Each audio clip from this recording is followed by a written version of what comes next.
You are most welcomed to today's class, and today's class is going to focus on a question in mathematics in this curriculum referred to as Pearson Edexcel.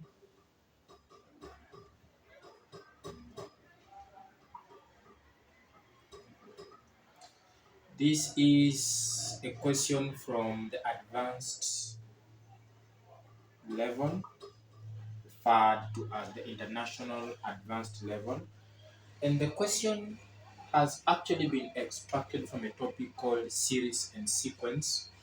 And the question is actually asking us to prove by algebra and reasoning why we think that a constant k can be 5 over 2 if a particular geometric series or sequence is given as what I'm going to give you here.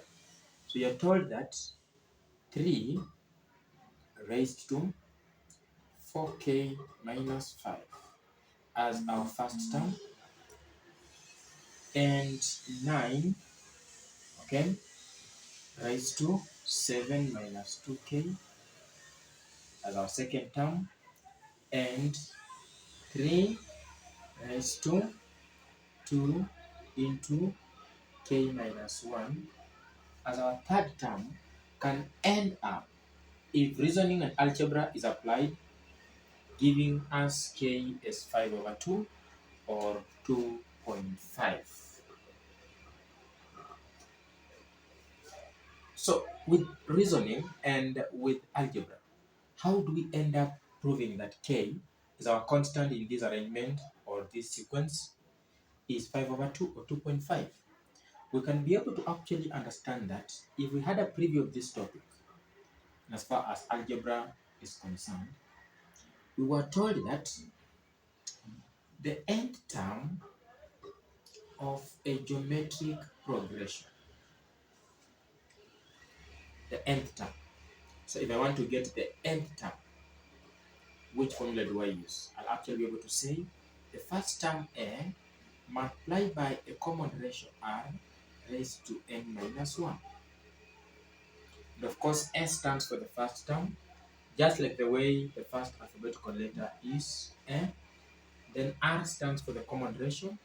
Then N stands for the number of terms, then less 1. That can give you the nth term of this geometric progression.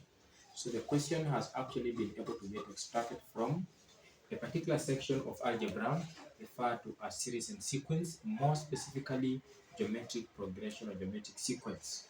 So how do you get what you call the common ratio? So we always pick this term that tends to appear after that other previous term, then you divide by this previous term, which I get what we call the common ratio. For example, if I do take the first term as A, and of course take the second term as AR, then I'll be able to take the third term as AR squared. So in this case, what have I done? I'll come and put here a 1. If I put here 1, I want to get the first term. So I'll say 1 minus 1, that gives me 0. To be 0 is a power to which r is raised to. So I'll end up having a r raised to 0. Of course, when you say r raised to 0, you must get 1. That means it will be a. Now serving as our first term. For us to get the second term, I'm going to use 2 as my n. We shall have now 2 terms. So we shall say 2 minus 1. That gives us 1. So we shall be able to have AR 1. If I use 3, for me to get the third term, I'll be able to say AR raised to 3 minus 1. That gives me AR raised to 2. Let me write it well. So we want to get the common ratio R. How do we do this? We shall take, for example, this, or we shall take this, divide by this. We shall say AR raised to 2 divided by AR raised to 1. Look at this. This third term divided by the second term. We can be able to get the common ratio. Or I can take the second term, AR raised to 1 divided by the first term, which is A. That also gives me the common ratio. So I'm going to apply this concept here and be able to confirm whether the k they're talking about can end up being 5/2. So I'll just come and pick this, which is 3 raised to 2 into k minus 1 divided by 9 raised to 7 minus 2k. This must be equal to 9 raised to 7 minus 2k divided by 3 raised to 4k minus 5. Look at this. The third term, if I take this to be the first, the second, then the third, I'll say the third term divided by the second term. So the third term divided by the second term, the answer in terms of the common ratio must be equal to the second term divided by the first term. So this and this must be the same. So this can help us through the reasoning and the algebra we're actually going to apply, be able to confirm that k is 5/2 or 2.5. So we will proceed with our working.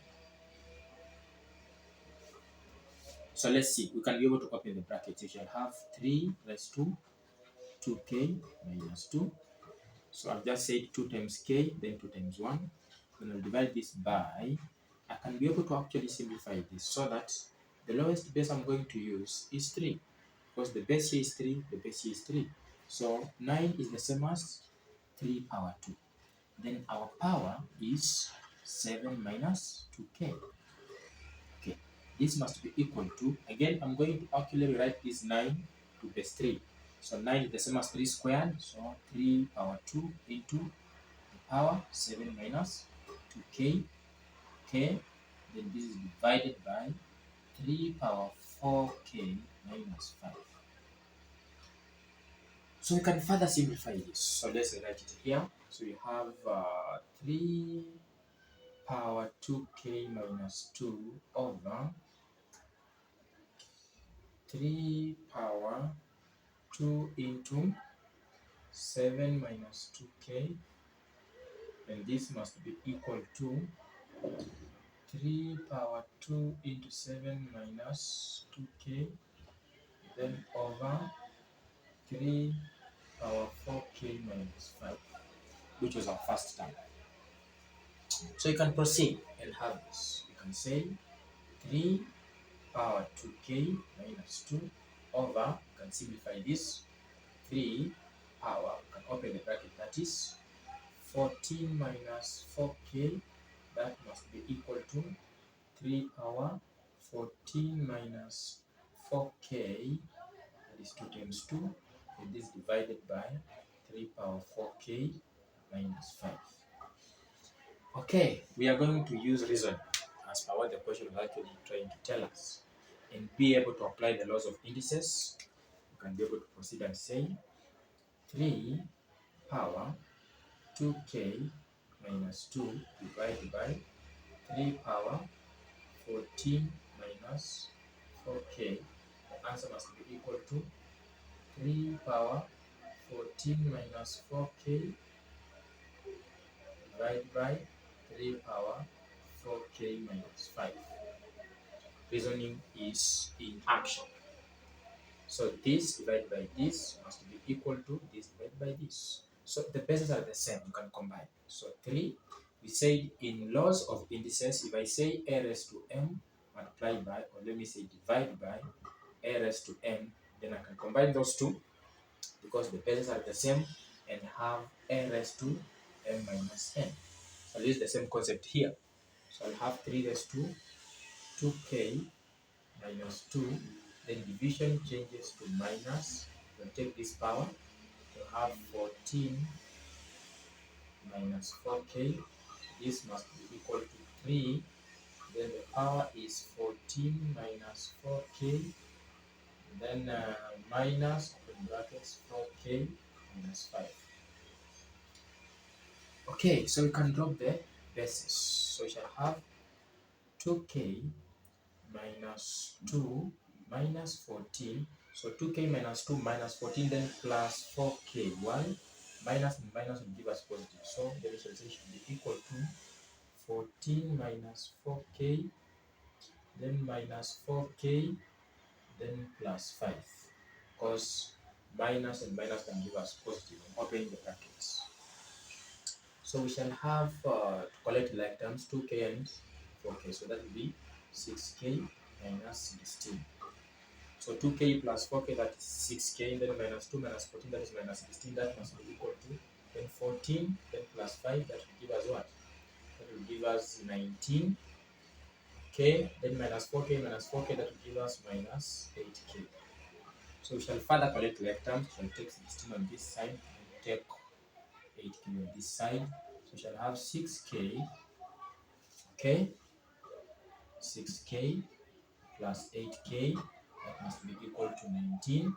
Then minus 16 will become positive 16. So 14k is equal to 35.